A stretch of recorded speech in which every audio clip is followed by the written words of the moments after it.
Hey everybody, it's your boy Surge Dragon, and welcome back to another edition of the Heavens Monsters podcast. With me always is K-Money, King of Puppies. There you go. This time will be a 2019 January 29th and 30th edition of a review of 205 Live and NXT. Stuttering like crazy. Starting it off with the match between Kalisto and Mike Kanellis. Maria Kanellis gets her demand from Drake Maverick, saying that her husband needed more airtime. Getting that attention finally, it wouldn't end as they had hoped. Because thanks to Kalisto getting his foot on the rope and delivering his finisher, he would give Mike Kanellis a defeat instead of a win. So, yeah. That's not going to be fun for them. Akira Tozawa would then go on to fight Hideo Itami to determine who would be more qualified to fight Buddy Murphy to be the number one contender. Oddly enough, it would take him three of his finishing move, the flying senton off the top rope, to finally connect and get him the win. Afterwards, his buddy Daivari would then pick him up in good sportsmanship only to deliver his finisher. He's already a heel, and he did a heel turn on Hideo. Mm-hmm. And that's pretty much it. That was quick. We'll be right back with NXT. Let's read the title. Okay, man. We're back up. And we're back. With this week's episode of NXT just mostly recapping the biggest matches in NXT TakeOver Phoenix this last Sunday, it would be just two matches. So here we go. Kairi Sane and Io. I happy to pronounce her name. No, that's not an L, that's an I. okay. I know, right? It's weird. I can't pronounce that. Io Shirai ended up fighting the two remaining horsewomen of MMA. I can't pronounce the names. Jessamine Duke and Marina Shafir? I can't pronounce it. Marina yeah. Right? Yeah, Marina. It's a spelling. I can't pronounce it. My phonics is failing me. Although it would be the Pirate Princess and the Luchador Japanese woman beating the two members of the horsewomen of MMA. Good on you, girls. They're definitely looking to be in the title picture for the tag team champions if there's ever one in NXT. If not, they'd go on to Raw or SmackDown and get that. That's what the biggest show is on Raw SmackDown. Uh-huh.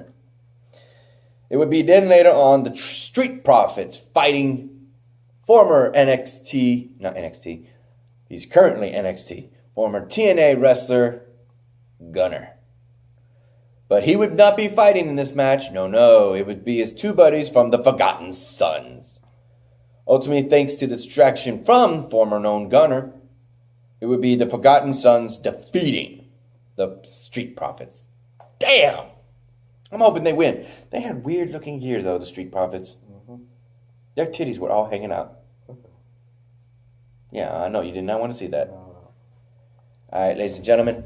Since this video was so short, on a count of 4 minutes, let's go ahead and add last week's Impact Wrestling. We'll be right back with that. Also, in addition, before we get started on Impact, on Pursuit Channel, which is why I do not have it, is because this is part of the sports package. We got rid of the sports package. So how a wrestling show can be on a fishing and hunting show, I do not know. But it's a sports channel, so maybe that's the reason. Anyway, courtesy of this, I don't watch football, but neither does Shawn Michaels, but he's going to watch it. During halftime, we will have... Shawn Michaels said it on NXT, the Royal Rumble kickoff. He played football. What? He don't watch it. He said that he wasn't going to watch this Super Bowl because he's going to watch halftime and be there to watch NXT's halftime. Yeah, because he can't. He has some. He probably don't want to miss everything on NXT. He'll probably read about social media. But he does like football. He does football.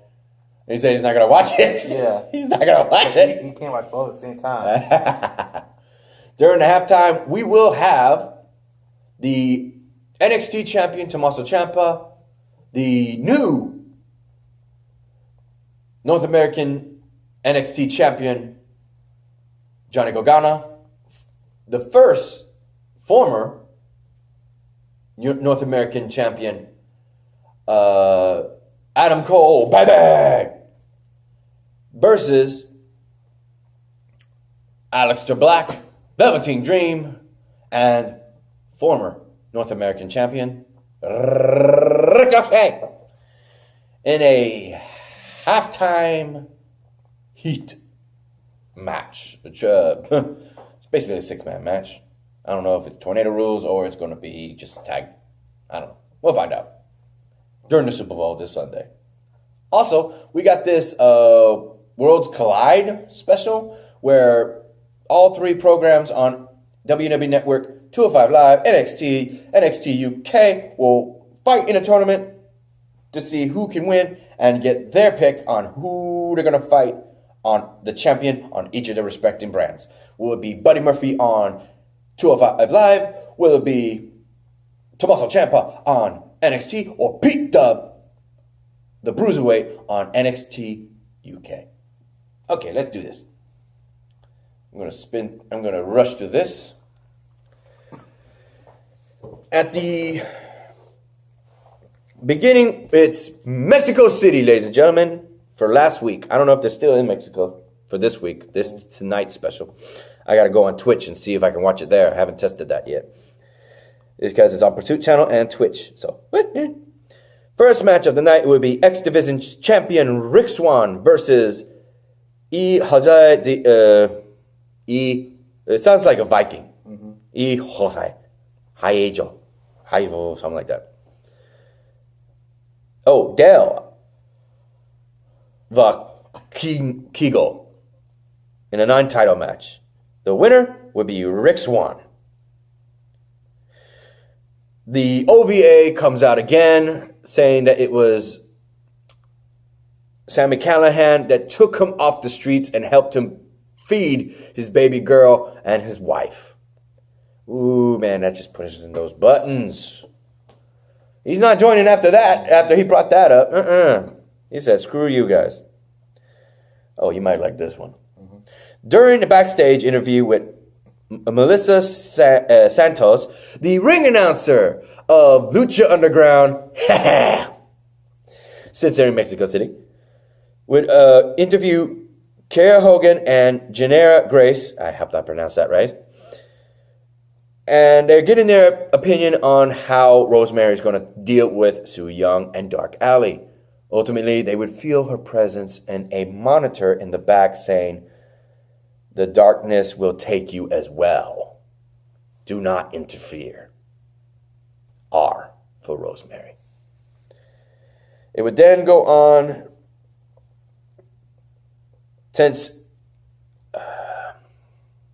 Tessa Blanchard would be still suspended on account of her actions last week, it would be Knockouts champion Taya Valkyrie defending her title against another luchadora, Kiera. I thought it was Sexy Star at first, but because of her issues nearly busting up and badly injuring Rosemary at one time, she got bad rep. I don't know if she's out of that yet. It would be Taya that would retain her title. She did apologize. It would be Taya Valkyrie retaining her the title wasn't on the line, sorry. Winning the match and stating to anyone, particularly Tessa Blanchard, that when she comes back out of suspension, she ain't running, she ain't hiding. She's looking to fight Tessa in a one-on-one for the title. And anyone else who wants it. And of course you would see that. Yes. Oh.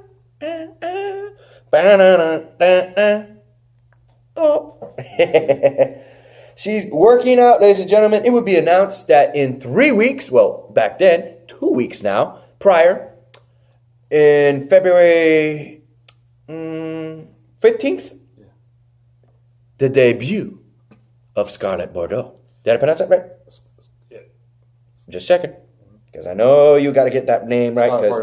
Bordeaux, thank you. It would then be the Rascals, D's, and Wees. Bordeaux, I'm sorry. Yeah, I was just checking. Just checking. I don't know about these names. Yeah.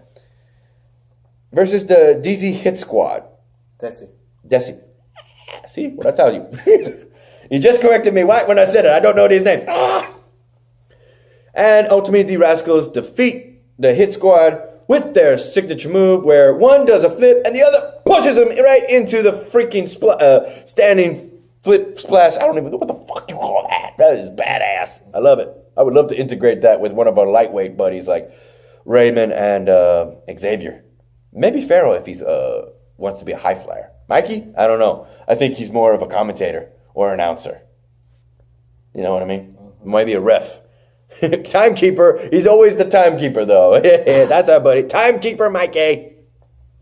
Speaking of which, our boy Xavier Hill and Michael Henry, a link to the description to their YouTube pages will be in the description down below. A link to this. I'm all over the place.